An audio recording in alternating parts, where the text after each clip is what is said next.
are back to discuss football, and it is Nigeria Super Fans Forum. Welcome. My name is Oluwafemi Ashaolu. Let's quickly give you what we'll be cooking on the show today. We'll be talking about the Nigeria Football Federation annual general meeting that will be taking place in Lagos today. We'll be talking about what that meeting is meant to address as regarding the federation election that will be coming up next month right here in Nigeria. The tenure of Amaju Melvin Pinnick will be terminating next month. So things need to be put in place before that election. And of course, excuse me, our Super Falconets doing great things right there in Costa Rica. 3 out of 3, they've won their 3 matches. It's been mixed fortune for African representative, for the Black Princesses and for the Super Falconets, because Black Princesses, they lost all their 3 games. They lost their last game 4-1 to the Netherlands, while, of course, the Super Falconets, they defeated Canada 3-1 in their last game. And, of course, today we'll be talking about Ghana. One man has unfinished business with World Cup and the Black Stars. I'm talking about Asamoah Gyan. Of course, a lot of you have been asking us to talk about it. Certainly, we'll be giving it a whole lot of time today on the show. So these are what and many more we'll be discussing on the show today. I have James Agberebi right in the studio. James, welcome. Thank you very much, Femi. Okay, sorry, Kyle is unavoidably absent, but hopefully by next time, of course, he will be with us, of course, on the show. James, yeah. So how's it been? Fine. The NFF annual general meeting is finally here. Before now, we've heard a lot of stuff regarding the election, whether it's going to take place now, whether even the election itself is going to take place in September, despite the letter sent by President Muhammadu Buhari in June that certain things should be put in place. But of course, the most important thing is the president highlighting that the disenfranchised bloc in the NFF should be given the opportunity. The NFF statute should be amended. Yeah. I think that is some good news. Yeah, a good one from Mr. President. At least it shows that he wants the NFF, he wants it to be run properly. Mm-hmm. He wants the right people to take charge of the place. I think it will go a long way in helping the body, because I won't lie to you, they are about to be about to leave office. Yeah, dispensation. It has not been. Well, I say well with the. The Amaju Melvin. Exactly. Fine. You think okay? We qualified for some major tournaments, but I think they've just been papering over some cracks in terms of our football now. You know, so they've not really done well. A lot of lapses. A lot of I don't know. It's a good thing now that. Hopefully in the AGM, this issue of trying to make it an open field for everybody. Particularly from the players' bloc that exactly. have been disenfranchised. Because you remember the state FA, they have the largest number of voting in the federation, in the Congress. So now the president is saying the players should be allowed, ex-players international especially, so that they can come in and also have a voice, so that at least one of them can become the president. Because I saw some of the candidates vying for the position, people like Jonathan Akpobori, people like Benedict Akwebu, Peter Saidida. You know, these are people who play to the highest level. Mm-hmm. At least they understand how football should be run. So hopefully, if this opportunity is given to them, maybe one of them can come on board. It's not. We should go away from this idea of always having this impression that footballers should just, after their active years, should just take the back seat. No, we've seen in the other climes where football ex-internationals, they are part of the affairs. For example, now a club like Bayern Munich. If you check out the setup, you find out that most of their past players, they are the one running the club, and Bayern Munich is one of the best run clubs in the world. Don't even go too far. Cameroon here, we have Samuel Eto'o. Samuel Eto'o, you know. So we have a former World Footballer of the Year, George Weah, is the president of Liberia. You know, so if all these individuals can go this far, so why not Nigeria? Why are you denying former international the opportunity to at least let's see what they can do? Then from there we can take it up. But all this idea of has to be one and somebody block, from, you know, dominating. So that is, I think we should just look forward to a very good AGM and hope that everything that will be discussed will be for the betterment of Nigerian football. Yeah, James, I think there's still a lot of issues because if you look at it, there was a case in court that earlier stopped the AGM from holding. If you could remember, that case is still in a court in Bayelsa State.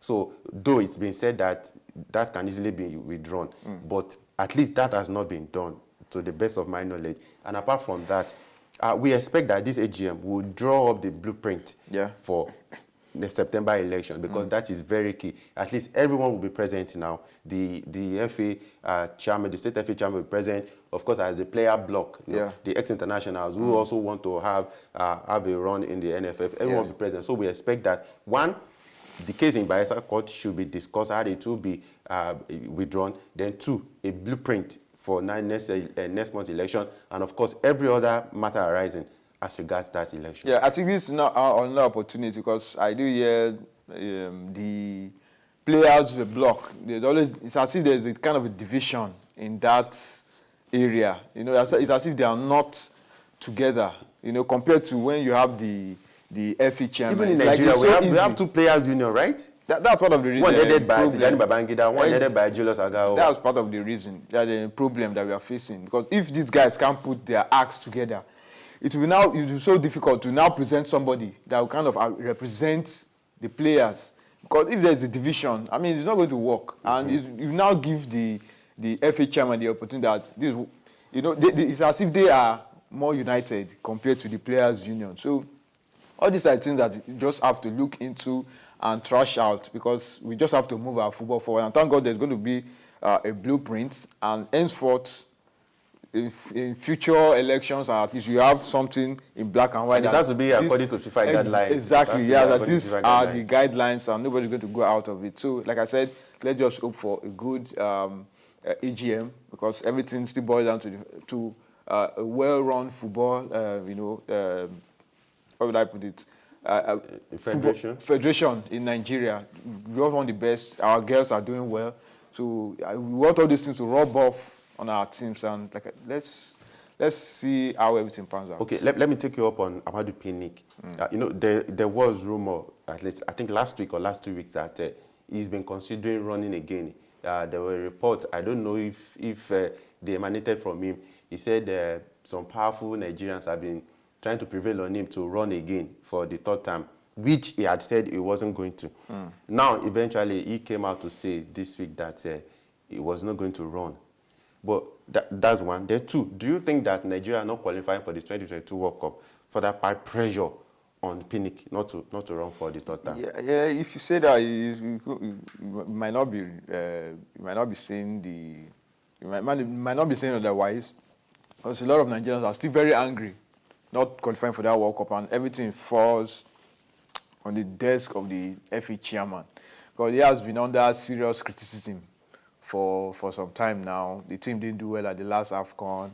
The team didn't qualify for the World Cup. I think it's just of recent that of the age grade teams have been doing well. In the past, we've been, been struggling. So I don't pray he comes back. I think we've seen enough of his administration. I think that is dead. Administration. He said he's not going to contest. Just leave it at that. Just go, because we've seen a lot. A lot of people are not really impressed with the way things we are handled under his administration, and we thank him for his service, and we want to see a new board, and we want to move our football forward. So that's just it. Yeah, but he's still a member of the FIFA Council. So even if he doesn't run Nigerian football, it's still relevant in football. The thing is, fine, you're part of the FIFA Council, the CAF, but I don't think we really gained anything in being part of these bodies. So you say it's been kind of a self-ambition, personal ambition and whatever. Because honestly,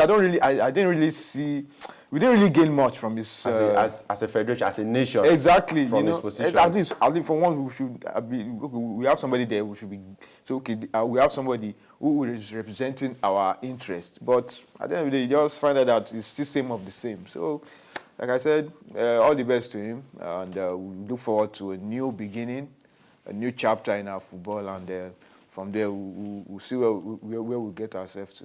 Okay, so we hope that the AGM, the annual AGM of the Nigeria Football Federation, will address all the necessary things that it's supposed to. At least no stone should be left unturned as far as this is concerned, because of, the election is next month. And now that the president has ordered that a particular block, which is the players' block, ex-internationals who have, I think you have only one, but the players will only have a few votes in the NFF, should be given more opportunities to vote rather than where you have state FA. And only 44 votes are cast during NFF elections. So I'm sure they'll be looking at increasing that. And I think the advantage will fall on the player side at this time. James, let's go to Costa Rica. Let's talk about the Super Falconets. They've been super, really. Yeah. And 3 out of 3. But unfortunately for the Black Princesses, they couldn't at least, leave the tournament with a point. They lost to Netherlands. I particularly watched that game. And like I remember you rightly put it last week that sometimes this competition is not for you to go and win. It's for you to see how you can pick players that will move to the next phase of football as far as international football is concerned. But I think the Black Princesses, maybe they will need to look deeper, and do more. Yeah, just like you rightly said, fine, the team lost all their games. Yeah, but they shouldn't just cast them aside and, like as if all the players that are, I think there should be like 1, 2, 3, 4, 5 players who did well. A lot of people might want to criticize them that they were not able to pick at least a point, or they just scored just one. I think their only goal was against the Netherlands in the 4-1. So they should understand that this competition, like I said before, is a platform where you discover talents. It's not necessarily you win. If you win it, fine. For me, it's just the bonus. I always say it's just a bonus. The most important thing is try and fish out players who you now promote to the main team. The Black Queens have not been doing well for some time now. They didn't qualify for the last WAFCON, no thanks to the Super Falcons. And now... And that boils down to, sorry to cut in, that boils down to the demonic qualifying system that we're talking about in the WAFU, where the best teams have to eliminate themselves. They now knock themselves out. Nigeria knocked Ghana and Cote d'Ivoire out. So you've already weakened that zone, that West B zone. You now lead the Super Falcons who went to, so like I said, the Black Princesses, they should keep their head up. They should use this competition as a way of launching themselves. All the players can't be that bad. At least for even qualifying, it means there's something good about the team. Yeah, so check the team, look at 1 or 2, 3, 4, 5 players who you feel did well, and you can now promote them to the Black Queens to strengthen the team. For me, I think the goalkeeper, because I think the goalkeeper should move to the next level of the Black Queens. The Black Queens. So it's left for the coaches to do that. Look at the team, strengthen the Black Queens. Then they should now organize friendly games for them. Not when qualifiers are coming, you now start assembling players. You just have to start playing friendlies. Give them better, more exposure. Exactly. Let them go out, and I know it's going to be difficult, but at least, even if it's Africa here, just organize friendlies with some teams. Some teams are coming up. They are, gaining experience. Like we also in the last WAFCON. Here, you can play Morocco. You can play Zambia. Yeah. All those from there. You now take it up. Burundi. Botswana. Botswana. No team came to this last WAFCON just to come and they all showed they all showed what they can do. They showed progress. Yeah. So from there, maybe you start playing teams outside Africa. Give these girls exposure. Don't just wait till the tournament or qualifiers. You start assembling players. No, you have to start measuring up, play teams. Let them. I remember the Black Queens of old. If you all saw what they used to do, the Black Queens and the Super Falcons, they were the 2 strongest teams on the continent. Now the Black Queens, they've fallen by the wayside. So it's not all doom and gloom. There's always that opportunity to always dust yourself up and get back to what you used to do. I believe the Black Queens, they have the quality. They can match anything. Just the players are there. But that would be that particular zone you think that Cardiana have always canvassed on this show that should be discarded. It's left for Wafu to table it before CAF and bring out the argument that this can't continue. You don't do it with because we've said it that this does not exist in the North Africa in the North Africa. So why in the West? You don't do this with the senior men's team. They do it with only the women and the age grade. Yeah. Where you now knock out the big teams now knock themselves out, and so I don't know, maybe they are trying to give the other weaker teams the opportunity to qualify for a tournament, because they have this impression that if they keep pairing these strong teams and the weaker the big teams they always prevail, So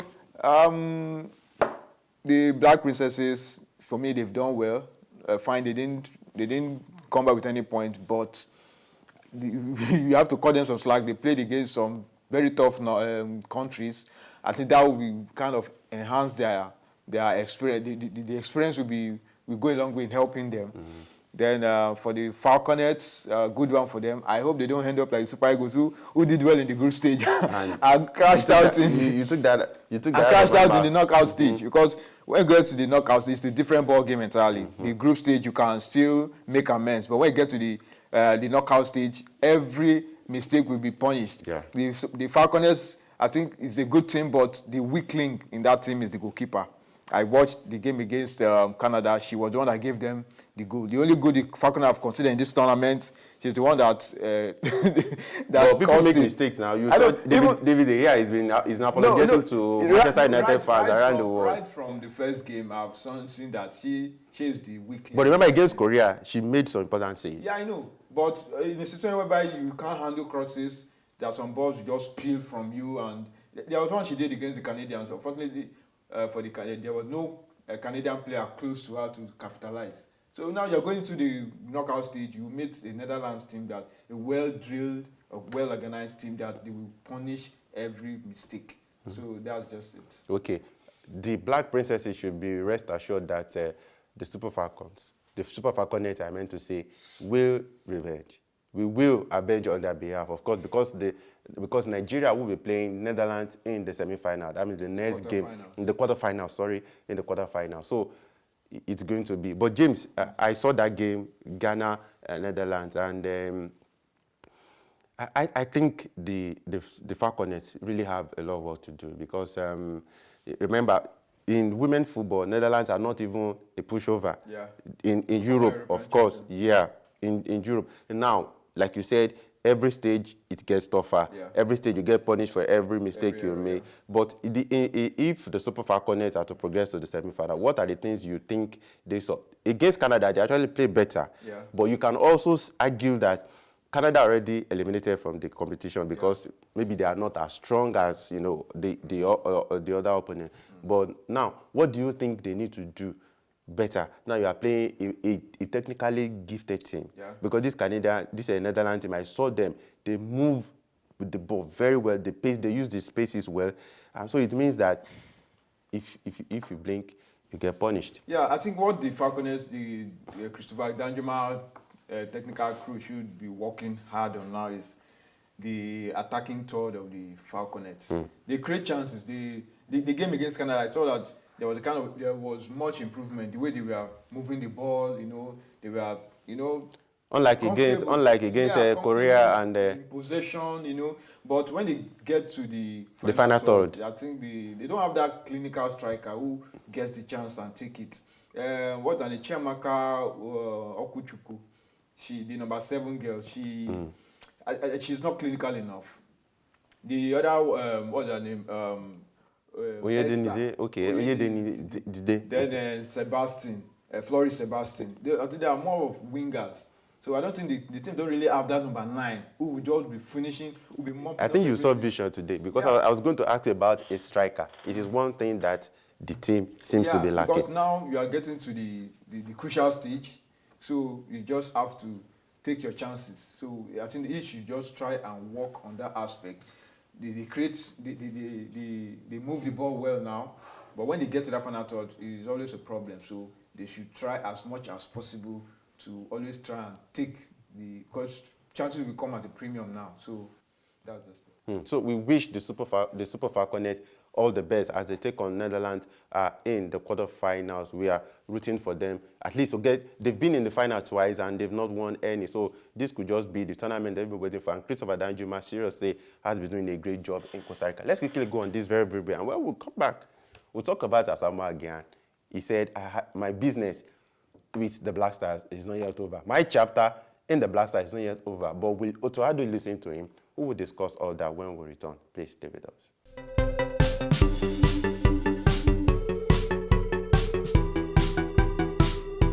Welcome back, and it's still Nigeria Super Fans Forum. To our fans, our viewers all over the world, we say big kudos to you. We have people watching us from Japan, from Australia, from Canada, from the US, from the United Kingdom. We say thank you very much. We are here because of you. Without you, we wouldn't be here.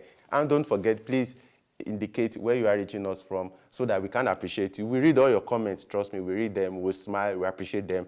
And the ones that challenge us, we try to push ourselves further. Like we said, Kyle Ogundare is unavoidably absent today, but hopefully next time, he will be with us. Okay, let's get down to Asamoah Gyan, James. And I quickly read this in an interview he granted with the BBC, and he said, when asked about the Black Stars, talking about his retirement, he said anything can happen. You know, it happened before. I'm talking about Cameroon in 1994 with Roger Milla, you know, coming back from retirement to play in the World Cup. I have not retired yet. And he said, I have not announced my retirement. You know, I've been out for almost 2 years now due to injuries, due to my body. I just need to get my body back in shape. So I've started training, of course, so I need to get back in shape and see how my body reacts to playing competitive football. Talent-wise, I reckon it's there already. So I just have to prepare physically, and then we'll see what happens. James, the last time Asamoah Gyan played for the Black Stars was in 2019. Yeah. The last time he played the competitive football was in 2021 when he played for Legon Cities against Wafa in the Ghana Premier League. If you see Asamoah Gyan today, he's almost double of my body size. Yeah. It means that the fitness level is not there. Yeah. Now, playing at the World Cup for the Black Stars, he said he has unfinished business because of Luis Suarez. You know, I'm sure Asamoah Gyan has been seeing Luis Suarez in his dream. But let's think about scenario. Having Asamoah Gyan in the current Black Stars, where you even have Inaki Williams coming in the attack, is it ever possible? I think Asamoah should stay out of the team. I mean, I remember. And mind you, sorry, this has divided opinion in Ghana. Yeah. So it would be nice to hear what our viewers think, because he's the highest goal scorer for Ghana, 51 goals. He's a legend. So let's see what you guys think. He said he made a reference to Roger Milla at age 42. Roger Milla played at the 1994 World Cup. And of course, we saw what he did, particularly against Russia. So what do you think? Do you think Asamoah Gyan at least should be granted his last wish, like one of the current Black Star players is saying? James? Well, like I said, personally, I don't think he should be invited. You've not played football, active football for close to 2 years now. Now the World Cup is just how many months? 3 months. You're now dusting your boots and want to come back to the team. There are players who played through the qualifiers, who went through a lot of criticism during the AFCON. A lot of criticism, a lot of insults. They were able to gather themselves, you know, play the qualifiers, very tough qualifiers against the Super Eagles, and they were able to get this ticket. And all of a sudden, you now want to come out and just now get into the team because the World Cup is so close now. I mean, it wouldn't be fair on some of these players. And one thing again, I will have to be that it needs to be taken into consideration, taken seriously. I fear if Asamoah should get back to it, there might be a kind of a division.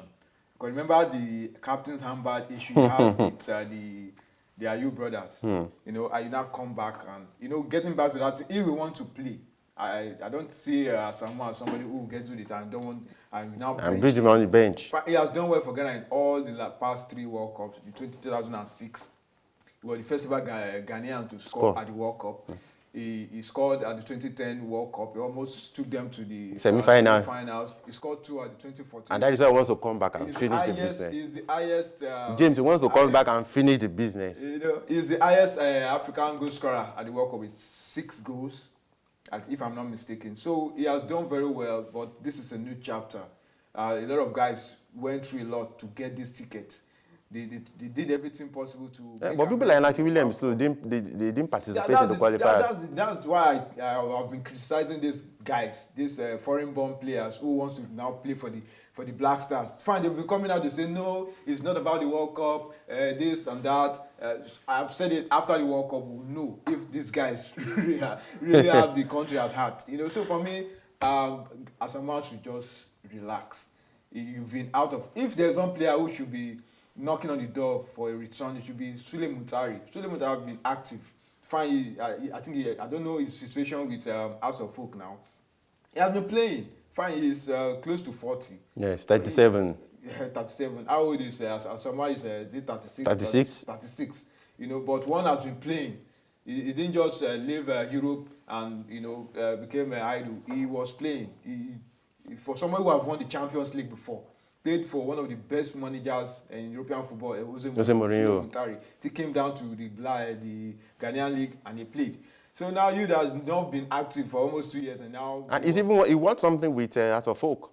Yeah, last season he won against Kotoko when they played against Kotoko in the President Cup. Something because we have an axe to grind with Suarez. Because I remember in the interview with BBC, he was talking about Ghana wanting revenge. That there was one time when he was playing for Sunderland, when he saw Suarez, he wanted to react and do. Which means you're going to the World Cup now is for your own personal. That is the motivation. It's personal. No. I think that is the motivation, James. To go and face Suarez. It's not to just face Suarez. It's to do well. Now, the last time, like you said, in 2010, they got to the quarterfinals. Yeah. Now, the motivation will be, we have to do better.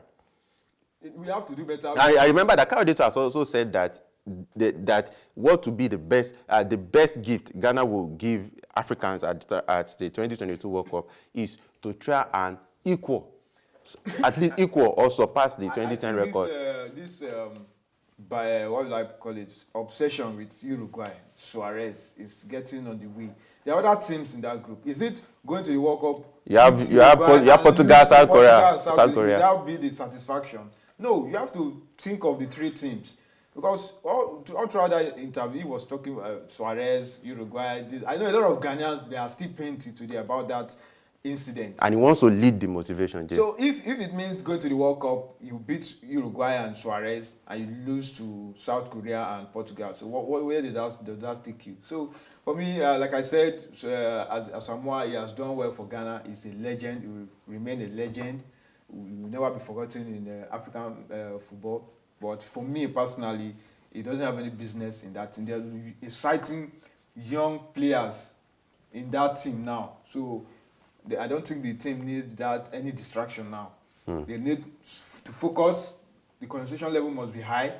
This is the World Cup. This is not the AFCON. They didn't do well at the AFCON. The World Cup is another opportunity for them to put things right. They don't need somebody to now say, because you have the person, you are using my Roger Miller as an example. At the 94 World Cup, fine, Roger Miller scored, but what was Cameroon's performance at the World Cup? Yeah, it was a collective. It was not because Jamila was in that team. The high point there was he scored, the oldest player, 42. Yeah. To score the World Cup, fine. Against Russia. 1990, he was 38.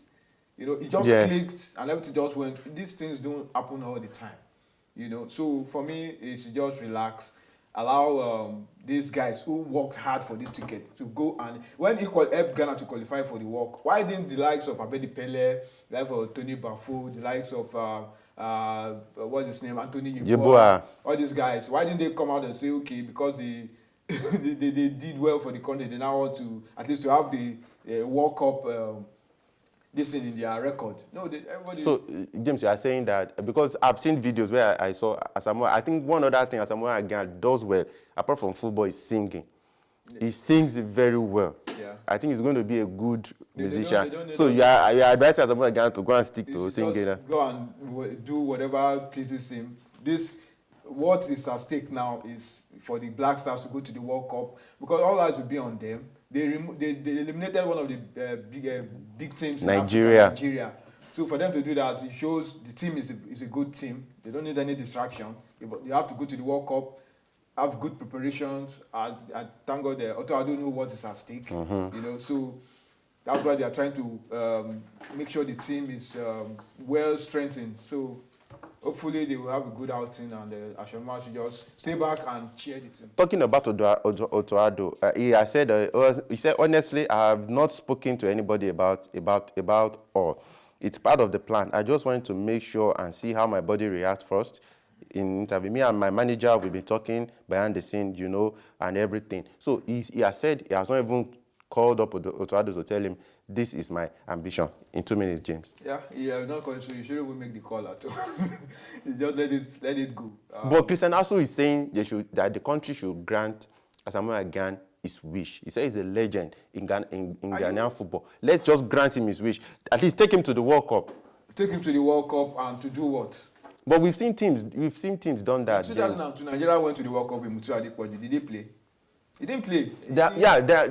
Like you said, they have young players in the squad, and they they need someone to tell them, at least if he's not even going to play.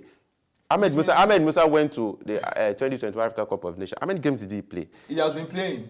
He has been active. This guy has not been playing for some time. Yeah, I know, 2 years. but in some ways it's still the same. If he should go to the World Cup, it means he's going to take someone's place, someone who suffered for the. Like Asamoah Gyan can profit from Asamoah Gyan's advice, for instance. Even Inaki Williams, he's been there, he's done that. Someone who's Africa's highest goal scorer at the World Cup. These guys, I think they've qualified Ghana for the World Cup. Whatever the outcome, let them go to the World Cup. If they are going to Qatar to learn, so be it. There are going to be other World Cups. He started from somewhere. He started from 2006. He progressed to 2010 and 2014. So let him give other people a chance. But James, don't forget, this is a Ghanaian squad that does not even have a number of options in the striking area. Now, I think the only out-and-out striker that the Black Stars have is Inaki Williams, and it's just someone that's just even coming in. Femi, I will always say this. Asamoah Gyan, he has done well for Ghana. You should go and relax. Okay, you heard it. I don't know whether you agree with James. But James, quickly, before we go, let's talk about Sule Muntari. You talked about him earlier. Yeah. The report in Ghana from journalists, trusted journalists, sources, they said that he has left, he has dumped art, and he has signed a contract with Kotoko. And Kotoko, trying to peel down the situation, they refuted the report. But journalists are saying this guy is assigned for Kotoko. Remember, we talked about it last week, that there are concerns in Ghana. These are two rivals. It's like leaving Manchester United to go and sign for Liverpool, not even Manchester City. It's like leaving Real Madrid, perhaps to go and sign for maybe Barcelona or Atletico. Yeah. Like leaving Inter to play for AC Milan. It's like leaving Roma to go and sign for SS Lazio. It's all part of the excitement, you know, this rivalry thing, Ashanti Kotoko, House of Folk. You know, the two. I can't wait for, if it actually happens, I can't wait for next season when the Ghana Premier League will get underway. When those two teams will meet. When the league, we will know whether what they are saying is, whether they are lying or they are saying the truth. You know, we will know. Because we'll be hearing speculation, he has signed, he has not signed. You know, it even brings out this, it makes the league interesting, the transfer window, you know, this rumors, speculations that he has signed, he's not going to join it. So it's a good one. We want the best players to play for the best teams in Ghana, and Muntari is one of the best players to come out from Ghana. You know, him playing for. I say after having to come back home. Exactly. You know, it even makes it interesting because it will be in the CV that he played for the two biggest teams in Ghana. You know? So you are further fueling the fire, James.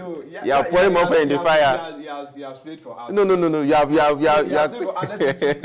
him play for Ashantika to spread the love. Okay, so let's quickly. According to reports, he has signed 2-year contract with Ashanti Kotoko. But let's read what Kotoko said in reaction to the report. They said the story making the round is false. We have not signed Sule. I don't honestly know where Sheikh got that info from. Talking about the journalist, a top official of Ashanti Kotoko, on the condition of anonymity, told GhanaSoccerNet.com. So we're quoting GhanaSoccerNet.com. James, they are refuting it. But we've seen such drama in Africa. Then the season will start. Then you see Muntari jogging up in Kotoko jersey. Yeah, that's one thing that's interesting about transfers, all these speculations. Let's wait and see. At the end of the day, one of the teams will surely come out with an official reports. If you truly are signed for Kotoko, there will be an unveiling. You know, so the league. I don't know how far before the league will kick off. From there, everything will unravel. All this speculation and rumors, everything will be settled by then. So even a former Black Star defender, I'm talking about Habib Mohammed, is saying that he is not sure that Asamoah Gyan is serious about playing for Ghana at the World Cup, because just like James, he's saying, what? What are you going to look for at the 2022 World Cup? But I think something else is playing right inside Asamoah Gyan's head. But for me, James, I think if that is what you want, even if he wouldn't play, I think they should take him to the World Cup. You're going to the World Cup of your own personal. Are you going to the World Cup? He's not going there to chase. He's not going there to chase the personal. Okay, what he's going there is for the benefit of the country. Rules. In 2010, David Beckham, I think he got an injury, but he still went to the World Cup as he was part of 2002. No, 2010. Okay, yes. I think the injury ruled him out, but he still went. Asamoah can do the same. He can go to the World Cup as a part of the delegation, ambassador or something, to just cheer the team. But for you to now say you want to be part of the Black Stars. You want to be part of the Black Stars. You want to walk into it, because the World Cup is so close now. You want to now just dive into the. So if he loses weight now and he gets his fitness level back to the top grade, so you are saying Ghana should still not take him to the World Cup? Everything stops at the table of Otto. If he feels Asamoah has something to offer the team, well and good. But for me personally, I don't think he has any business at that World Cup. Okay, I think we need to be objective about this. Our Ghanaian fans, please, we want you to swarm this comment section and tell us what you think about. Do you think that if Asamoah Gyan is able to lose weight, because at the moment I think he's eating everything, if he's able to get back to the top fitness level, do you think Otto should consider him, particularly considering that Ghana does not have too many options in the attack, and I think his experience might likely count, because you see Cristiano Ronaldo still 37 and still playing good football for Manchester United. So do you think he should go to the World Cup? Please, let's be objective. Remember, Inaki Williams, I think they are the two out-and-out striker that is in this current Black Star squad for Otto. James Agberebi, thanks for coming through on the show. Always a pleasure. Thank you. So we wish the Super Falconets well in their quarterfinal clash against Netherlands. Yeah, we hope so. Okay. So, and for you, thank you for always being there for us. Don't forget to share our videos. Please share them. Please subscribe. Hit that subscription button. And please, like we always say, if there's any football issues that you want us to talk about, anything that has to do with football in the continent, please bring it to our attention. Just drop it in the comment section. We'll read, like I told you, we read all the comments, and we'll, of course, we'll give it all the due attention. And for you, always being there for, we say thank you. Next time, Kadogundari will be very much around with us. And to our producer for always making this happen, we say thank you very much. Don't forget, that dream, keep chasing it until the day it comes to pass. Until next time, I remain Oluwafemi Ashaolu. Bye for now.